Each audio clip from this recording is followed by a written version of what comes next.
Hi guys, welcome back to the Kellner Chronicles, episode 12. Normally I do videos and vlogs, or whatever you want to call them, to help people and give them a guidance and try to get them ready for when COVID ends and we can all travel again. And I've always tried to give a positive light onto this. I have a very small channel. I've got 39 subscribers. First of all, thank you guys for subscribing. I'll keep posting videos so long as you keep watching and so long as I'm wanted. But today's video is going to be a little bit different. I'm now going to go on to the darker side of traveling to the Philippines and things you're going to see, the less touristy side of things. And so today's topic is some expats, extortion, exploitation and e-begging. This is a video I thought I would never do. I've actually beaten myself up as to whether I should do it or not. But unfortunately this time I have to. I feel I have no choice because it's been going on too long. So if you want to know what I'm on about and you want to see more, please stand by. And after the titles, we'll get into it. Hi guys, and welcome back to the Kellner Chronicles episode 12, where some expats, not all, some expats exploit, extort, abuse and generally e-beg on YouTube with exploitation involved. Okay, my earlier video, which I had to scrub and restart, was a bit unclear. I went on a bit of a rant, so this time I'm going to take it a bit easier and explain to you what I mean. First and foremost, in my videos I've always tried to add content which I found was useful or helpful to anyone who was going to travel to the Philippines or that area of the world after COVID and when we got free movements again. I've always tried to keep a certain level, and I've always tried to explain to you the goods and the bads of everything. However, there is a darker side, especially within YouTube. I'll explain. Over the COVID period, shutdowns and everything, I was watching a lot of YouTube channels before I created my own. I was supposed to create mine in March, but as lockdown hit, I couldn't go where my wife was, burying her mum in the Philippines. My original channel was supposed to be all about the travels and the fun that we had and everything we saw, so you guys could share it with us. You guys could see what the Philippines was really about. And I wanted you to get an impression of other places you could visit other than places like Disneyland and America and all these other places. I wanted you to see a country that really hasn't been supported by tourism. Unfortunately, that didn't happen. So I try to give informative videos as best I can. I ask for nothing in return. My channel is a very small one. Some would consider it a micro channel because it's only got 39 subscribers, of which I'm very grateful to each and every one of my subscribers. If I get more, fantastic. But those that are still watching me, I hope that the videos I make are informative and do help you in some way. But what I'd like to talk to you today about in episode 12 is something that's been bugging me for quite a while. It's a video I thought I would never have to make, but after seeing recent events, I have no choice. I'm left in a situation where I have to make this video no matter what. So, here goes. This is all about specific expats, not all. This is a disclaimer. I am not accusing all expats, far from it. It's just a select group. Mostly based in Dumaguete, some in Manila, some in Angeles City, and perhaps some in Cebu and places like that. These are people who have a YouTube channel. They created their YouTube channel to show their life in the Philippines, such as retirees and people who've left or retired early or young in life. There's a problem. These aren't the YouTubers that you're used to. These are YouTubers who come to exploit, use and extort you. Yes, we have them as well in this world. and it's something that I want to deal with. During lockdown, I spent a lot of time reviewing channels, seeing how I was going to format my channel if I ever got around to doing it. You know, just trying to get to grips with what was going on. And I found a few channels which I'd been sort of briefly watching in the past of certain expats in the Philippines and some in Dumaguete. And at first, when I started watching them, I was quite thrilled because some of them were really wise, some were giving great content, some were giving great advice. But that all changed. Yep, it changed.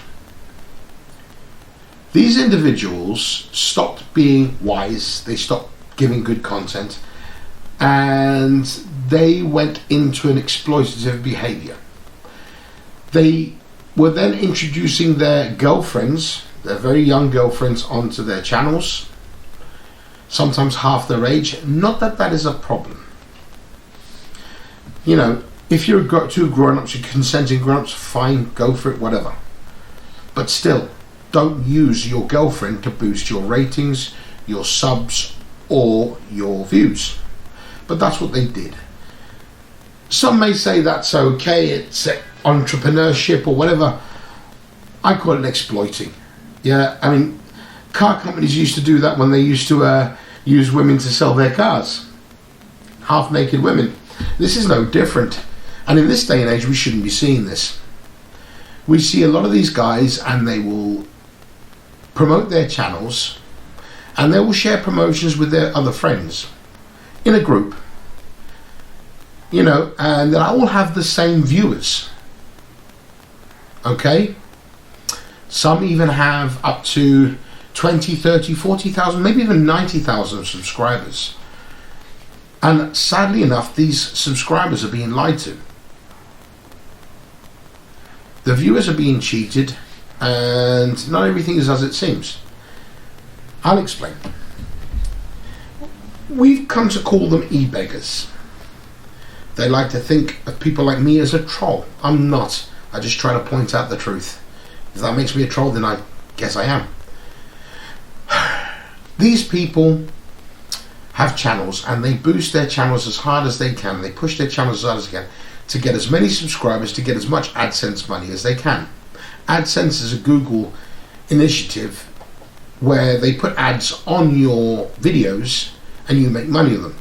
But there's a rule. You have to have a minimum of 1,000 subscribers and 4,000 watch hours. And these guys race to get that to make money, which is cool. It's a legal way of making money. Nobody gets hurt. Or do they? By pushing their channels so hard, they invariably involve their girlfriends and their friends into the channel. By using these young girls the way they do, it's exploitation, no matter how you look at it. And if you don't believe me, you can watch the videos. They're not hard to find, these people. These vloggers generally use the term Philippines in their titles, or their name and in the Philippines in their title. Okay? I'm not going to name names specifically. That would be wrong. But I'm here to highlight the problem. And that problem is extortion. All their viewers are now being extorted. Money is being provoked out of people's wallets. You may view them, but they want to view your money. What I mean is, they claimed to have gone to the Philippines to retire, live a whole new life, and some of them even said on their channel that they could afford to live there on their pensions, and that's what they were doing. However, that's not entirely true. First of all, they're going for AdSense money, which is legal and okay. Then, to push that, they're using their pretty young girls, if you can call them pretty, on the channel. Look, I'm a 50, 60, 70-year-old guy, and I've got this young girl. I'm special. Watch me. This carried on for quite a while. It just got worse and worse. There was one specific one I was watching where my wife lives, same city. And at first he seemed wise, he seemed clever, his content was very good. And he went downhill. very slippery slope into the pit of exploitation. He kept bringing his girlfriend on in skimpy clothes and bikinis and little cute little headdress dresses and everything to try to make her look that much more special. And people were lapping it up. Some may say he was clever doing that. I don't think so. I think he exploited the poor girl. She being, as he likes to call it, a simple peasant girl or a simple province girl, he abused her lack of education. Right? Don't get me wrong, she's a sweet enough girl, but she got abused. And it's not just her, there's others. They then went on to take it one step further. They would say, oh, I'm not trying to get money, I don't care about money, I can live on what I've got. But then the next thing they do is they add a button, a donate button, a PayPal donate button to their channel. They then say, oh, I've started this fund for my girlfriend. I want to buy her land, and oh, by the way, you can see her in half naked at the pool with her friends. Once again, exploitation. You're being provoked to watch this because of whatever reason, and you watch it and you think, oh, I'll pay some money towards that, I'll donate the button. I'll donate money via the button. They then go on as far as to push it one step further and open up Patreon accounts where they will put special content on there. How to get a Filipina, how to control your Filipina, how the hell? These girls are human beings, not toys. Are we not past the time where we're stopping the sexuality of things? I mean, I thought we were in an equality stage of life where you didn't do this to women anymore, but they're doing it. And because these girls have a need or a necessity to have some form of security, and these guys have got money, they stay with them. And they accept it, which is wrong. It is the same as human trafficking. It is the same as human abuse. It is the same as molestation or whatever you want to call it. It is bad. They then go e-begging. They're asking you for money. They'll then start their live streams. They'll go onto YouTube and start a live stream. Come and watch me on my live stream. And they'll do 2 hours of talking, whatever, shooting the shit, as they say. And they'll talk about everything. They'll answer your comments. They'll do whatever. And then they're politely provoking you to click the super chat button. Oh, thank you for the super chat. Send me $5, send me $10, give me $100. By the end of the 2 hours, I've seen one recently, just yesterday, at the end of his 2 hour session, 1 hour 45 minutes actually, he ended up with $300 for talking crap. People, as they say, a fool and his money are soon parted. You have no reason to send that person money. Now if you do, why?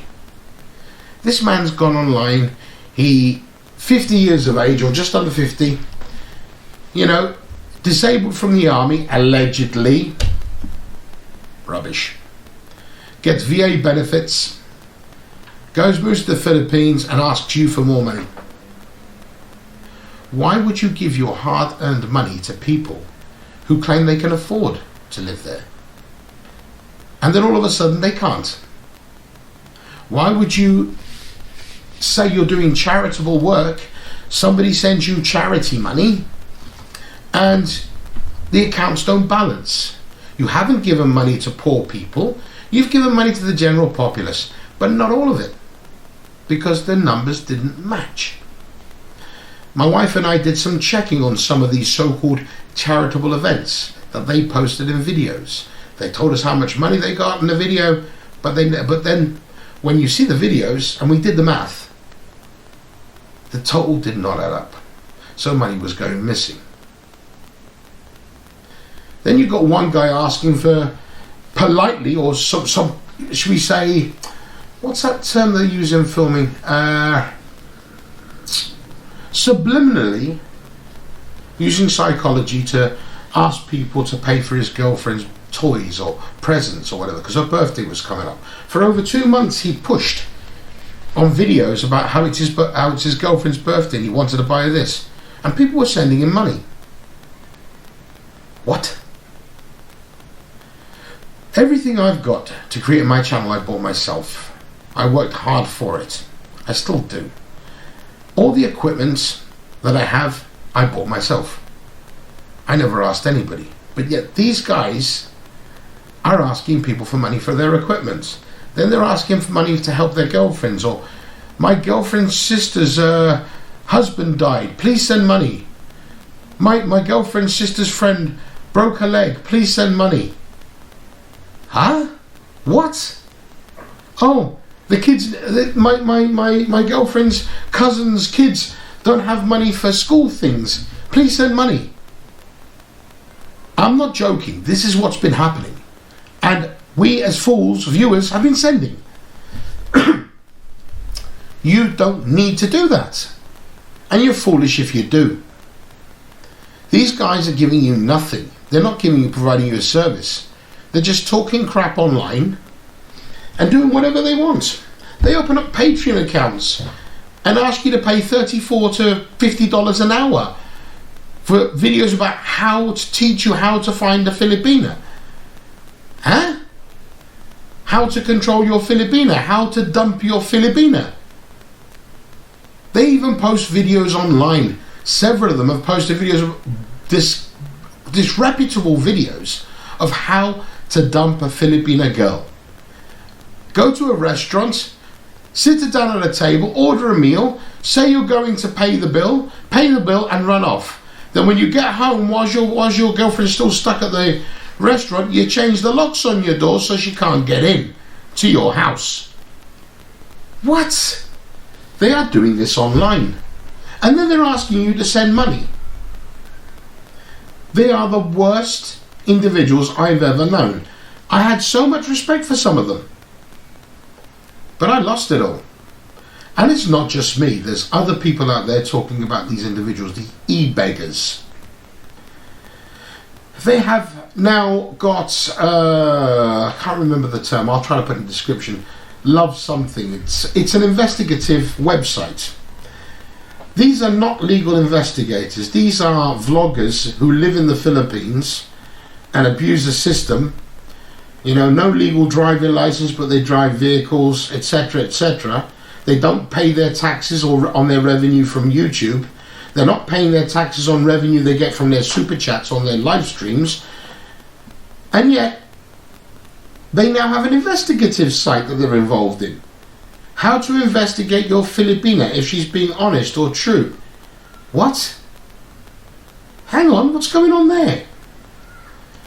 They want you to pay anything from $200 to $600 US.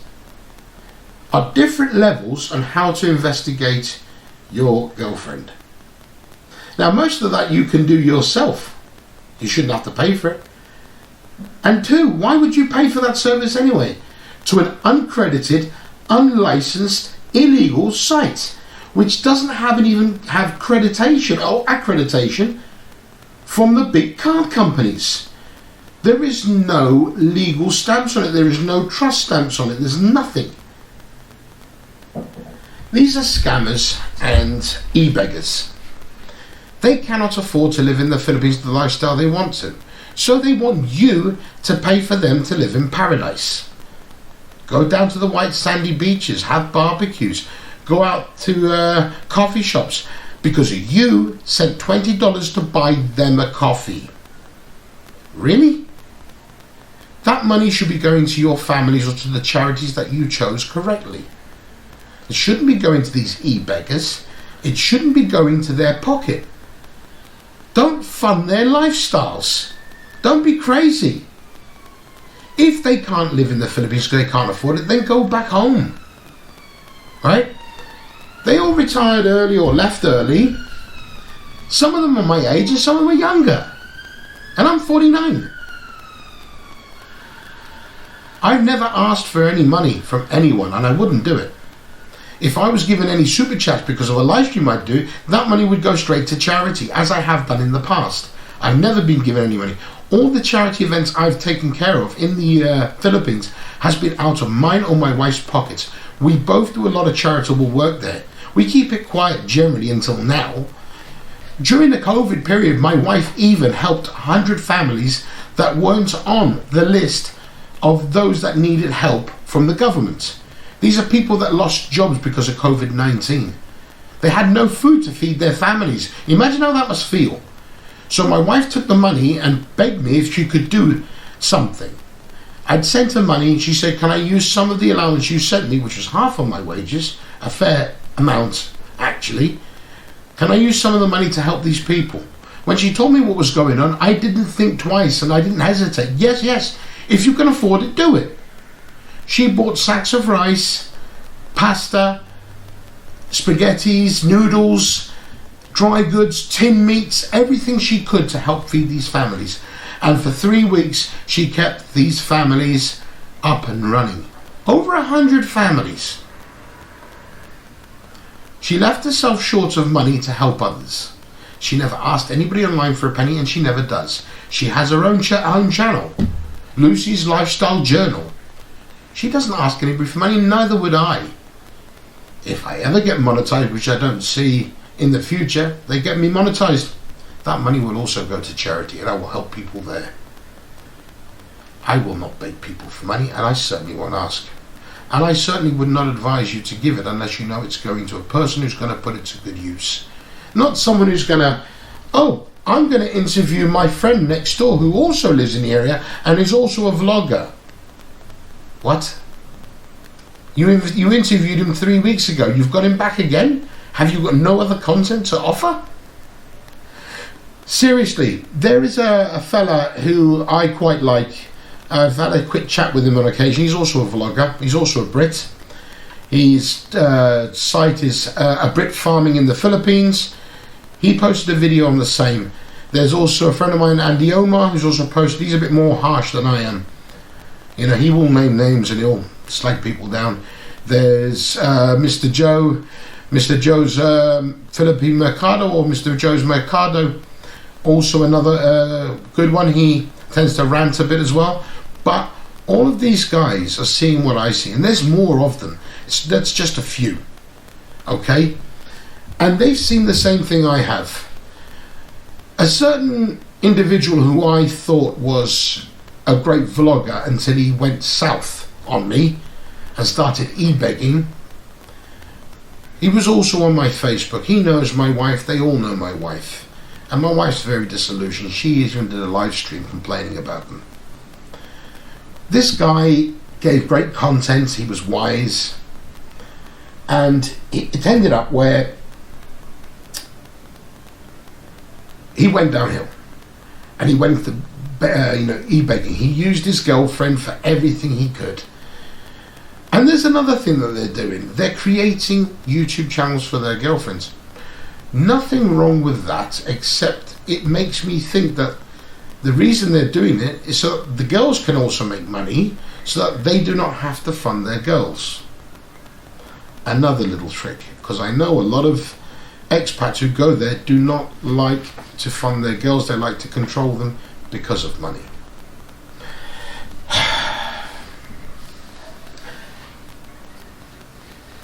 Even in one live stream, I mentioned earlier on that a guy made $300 in one live stream, and during that live stream he did nothing but slag down United States women.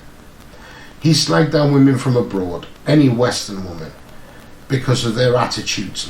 Now it's one thing not liking a woman's attitude, it's another thing posting it all over YouTube and slagging the person down.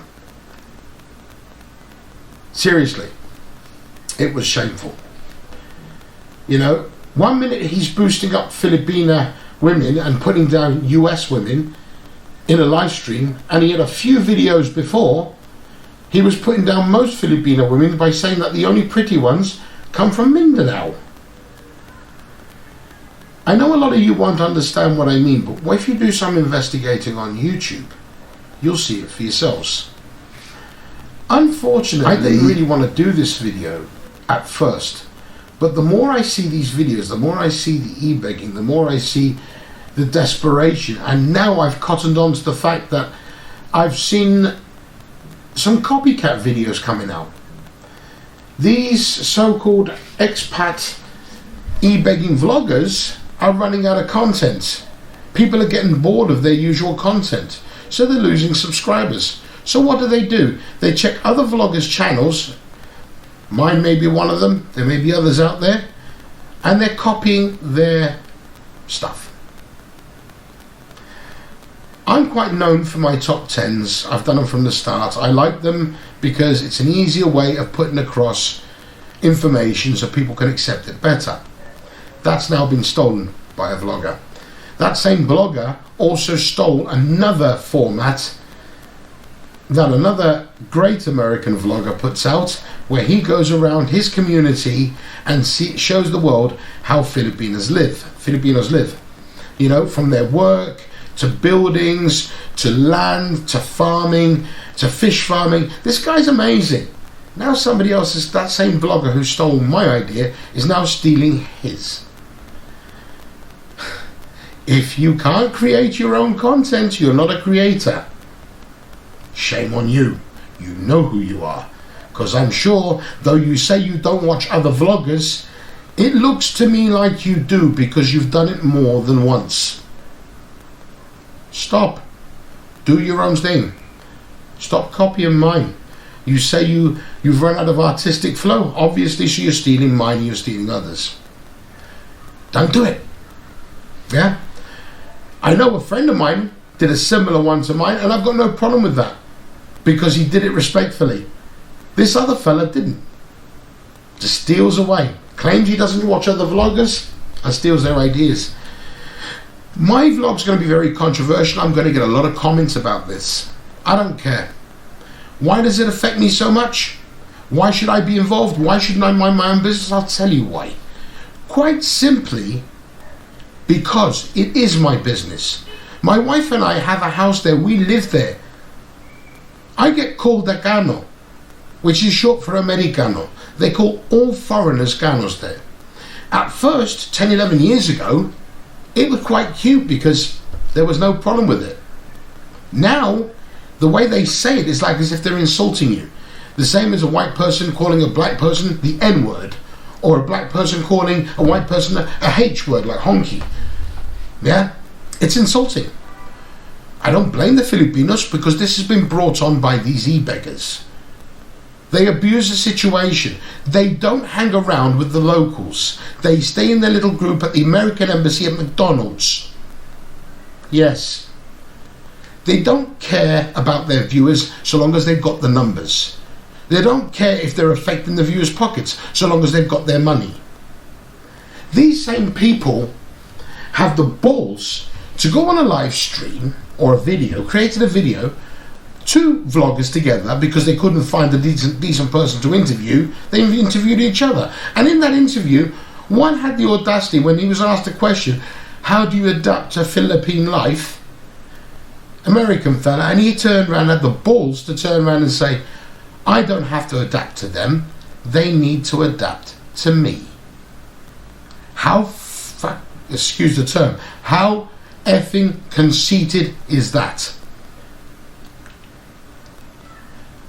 These people are bringing a bad reputation to all decent foreigners that live there, all decent expats that live there, people that are trying to farm there, trying to run a business there, people that have retired there, people that have families there, right? These are men and women who have given their life to the Philippines, and they're foreigners. And these gits come in and destroy that. They give us a bad reputation, they shame and abuse us, and then when we complain, like now, we're called trolls. We're told we've got mental defects. Well, excuse me, I have a very, very good mind, and I don't have any mental defects. Or at least my wife may claim different. That's a different story. And yes, I hold a relatively good position within my government here, which holds a lot of responsibility. So I have no mental issues. The only mental issue I have is having to deal with individuals who have no shame. If you cannot afford to live in the Philippines, run, go home. If you don't have money of your own to pay for your lifestyle, go home. Don't beg. Don't let others pay for your time in luxury and paradise whilst they're stuck in factories and in offices and in the streets working their asses off. Don't ask them for money. Shame on you. And certainly don't be begging all the time. You can't live there? Move abroad. Oh, sorry. Did I get that? When lockdown ends, you're all going to move abroad. A whole bunch of you are going to go bugger off to another Asian country. You'll probably abandon your Filipino girlfriends. That's why you created the channels for it, was it? Did I get that wrong? So that they can be self-sustaining? So you don't have to feel guilty about running away?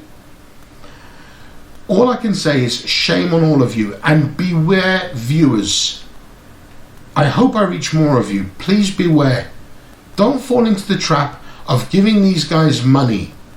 They are living off your dollar or your pound or your euro or your yen. They're taking money out of your family's pockets. If I'm never monetized, I don't give a toss. If I never receive a super chat, I don't care. I'm not in it for money.